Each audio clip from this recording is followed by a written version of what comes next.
All right, so this question is from mechanics, and what all is given to you? The mass of the body being acted upon by a force of 4I plus 4J Newton is 1 kg. So this is the force which is acting on this mass.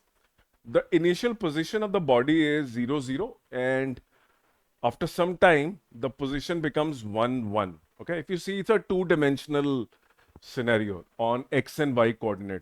It is also given that the initial speed is 2 meter per second. You're supposed to find out what is the final speed of the body. So let's think what is happening on this scenario.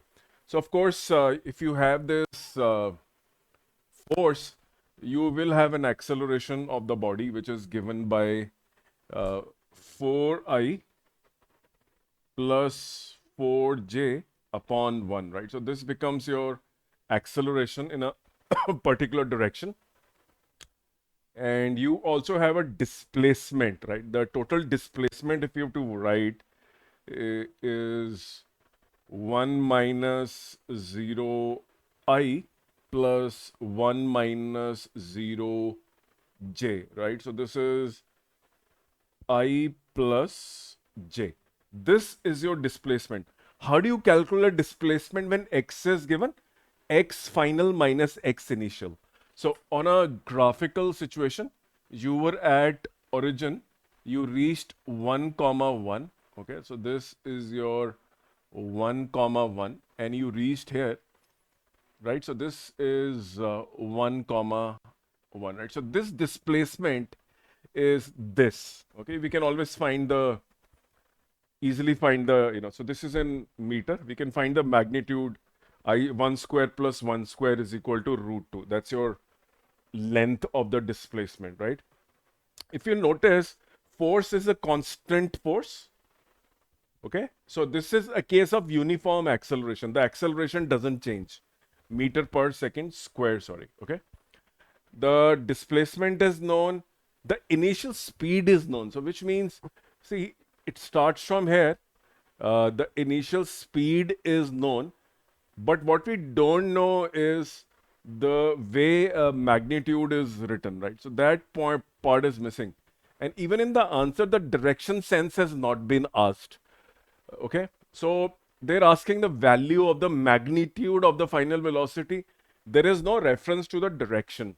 So I will do one thing. I will convert this acceleration into the magnitude, which is going to be 4 square plus 4 square is equal to, so this becomes 4 root 2 meter per second square.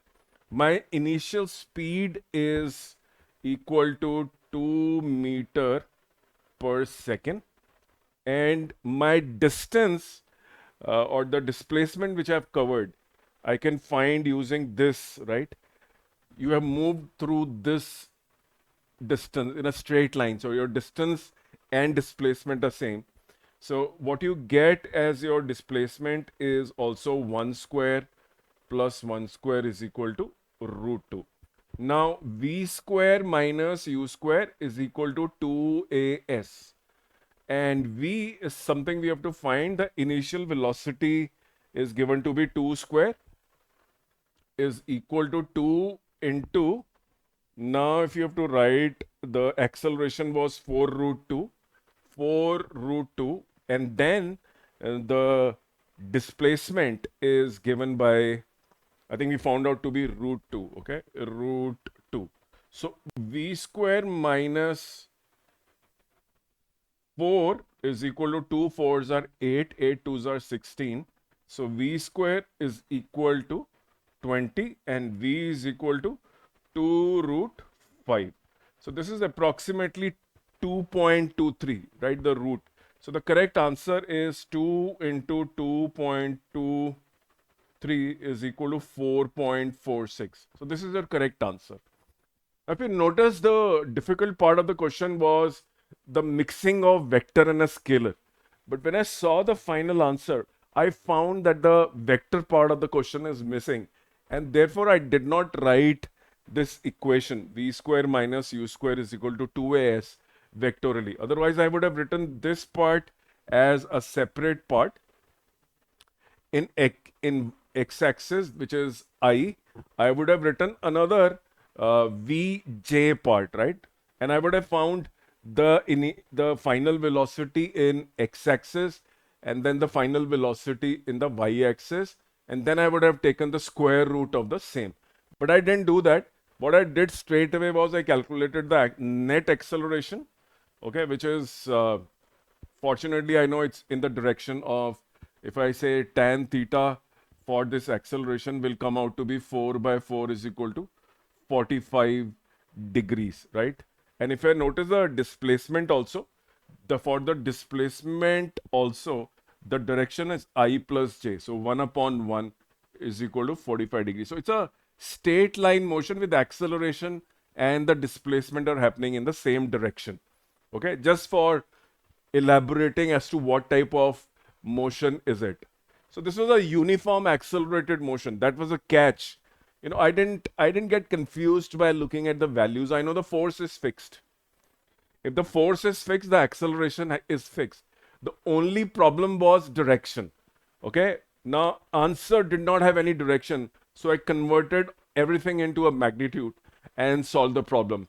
Please go to my playlist of kinematics where you will see hundreds of questions which are based on similar type of problems and calculus based kinematics questions. So you will see integration, differential calculus, and maxima, minima, and many other things which are based on calculus to help you solve the problems of kinematics. So I hope you like this question.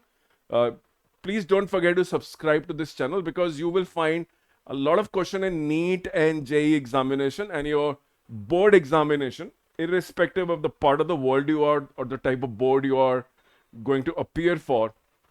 Maybe SAT physics coming from this channel. Thank you very much for your time today and wait for my next video.